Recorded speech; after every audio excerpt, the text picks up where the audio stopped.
Academic 2 এ class করার সময় যে আমরা যে রাস্তাগুলো ইউজ করি, ওই রাস্তাগুলোতে তো আমাদের বর্তমানে যে রাস্তাটা করা হয়েছে আরসিসি ঢালাই, ওই রাস্তাটা অনেক উঁচু।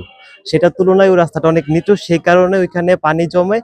এই রাস্তাটা উঁচু করার ফলেও মানে করার কারণেও মানে ওইটা কিন্তু উঁচু হয় নাই আরকি। হ্যাঁ? এবং আমরা যদি ক্যাম্পাসে সার্বিকভাবে দেখি যে আমাদের ড্রেনেজ যে সিস্টেমটা, ওইটা খুবই লো কোয়ালিটির। হ্যাঁ? এখানে আমাদের যে গাছগুলা লাগানো হয়, অনেক গাছ লাগানো হয়, সেখানে পানি জমার কারণেও সেই গাছগুলা কিন্তু বাঁচতেছে না। গাছগুলা নষ্ট হয়ে যেতেছে। ও ড্রেনেজ সিস্টেমটা কোনো সংস্করণ করতেছে না। হ্যাঁ?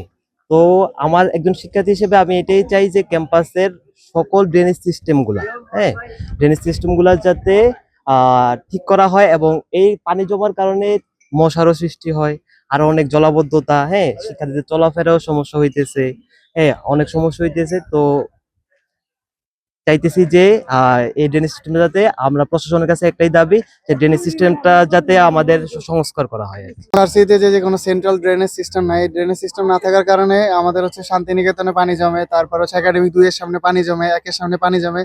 তো দেখা যায় এই পানিগুলো জমার কারণে পোলাপান আমরা ঠিকভাবে হচ্ছে চলাফেরা করতে পারি না। এখন প্রশাসনের এর প্রতি কোনো সুদৃষ্টি নাই, কারণ প্রশাসন গাড়ি দিয়ে চলাফেরা করে, তাদের যে কোনো জায়গা থেকে এক জায়গা থেকে গ্যারেজ পর্যন্ত যাইতে হলে গাড়ি যায়, তারা গাড়ি দিয়ে হচ্ছে যে একদম প্রশাসনিকের ভবনের সামনে নামে। এই কারণে তাদের এটার প্রতি কোনো সুদৃষ্টি নাই।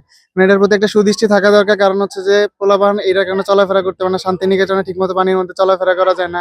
একাডেমিক 2 এর সামনে সামান্য একটু বৃষ্টি হইলেই একাডেমিক 2 এর সামনে প্রায় হচ্ছে যে পার অর্ধেক সমান পানি চলে আসে। তো এর মধ্যে চলাফেরা করা খুবই সমস্যা হয়ে যায়। তো এটার প্রতি সেন্ট্রাল একটা ড্রেনেজ সিস্টেম থাকার প্রতি প্রশাসনের সুদৃষ্টি আকর্ষণ কামনা করছি। প্রতিদিন আমরা যে ক্লাসে যাই, ক্লাসে যাওয়ার সময় হল থেকে বেরোলেই দেখি যে আমাদের অল্প পানিতেই মানে অল্প বৃষ্টিতেই পানি জমে যায়, যার ফলে আমাদের ক্লাসে যেতে খুবই অসুবিধা হয়। এছাড়াও পানি জমে থাকার কারণে চারপাশে এগুলা থেকে মশার তৈরি হয়, যা আমাদের পরবর্তীতে হচ্ছে মানে প্রচুর হলে মশা, যার কারণে আমাদের পড়তে অসুবিধা হয়। এছাড়া হল প্রশাসন এরা তো গাড়ি দিয়ে আসে যায়, দেখে চলে যায়, কিন্তু আমরা সাধারণ শিক্ষার্থী যারা, তাদের আসলে মানে অসুবিধার কোনো শেষ নেই।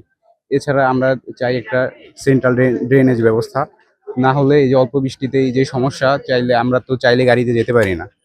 প্রশাসন তো মানে আসে যায়, দেখে চলে যায়, কিন্তু সেরকম কোনো ব্যবস্থা নেন। আমরা চাই একটা সেন্ট্রাল ড্রেনেজ ব্যবস্থা হোক।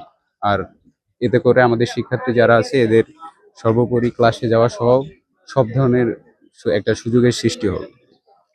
2 দশক পরে হচ্ছে আমরা এখন সেই জলাবদ্ধতা দেখতেছি, যেটা হচ্ছে এখনো নিষ্কাশনের অথবা সেটা মিটিগেট করার কোনো ব্যবস্থা এখনো করা হয় নাই, যার ফলে আমরা হলে অথবা পুরো ক্যাম্পাসেই একটা ফ্লাডেড অবস্থা দেখতে পারতেছি। এবং সেই জায়গা থেকে হচ্ছে যে পানিবাহিত যে রোগগুলা, তাছাড়া হচ্ছে যে আমাদের মশার উপদ্রব যে পরিমাণ, সেটা হচ্ছে এই জলাবদ্ধতার কারণেই মোটামুটি হচ্ছে আমাদের, মানে এটা আসলে একটা ওয়ার্সেন পরিবেশে আমরা চলে যাচ্ছি। আসলে নোয়াখালী বিজ্ঞান ও প্রযুক্তি বিশ্ববিদ্যালয়ের অভ্যন্তরীণ যে ড্রেনেজ সিস্টেম, আসলে এটা খুবই দুর্বল। আমি যদি বলি ওভাবে ড্রেনেজ সিস্টেমই নাই।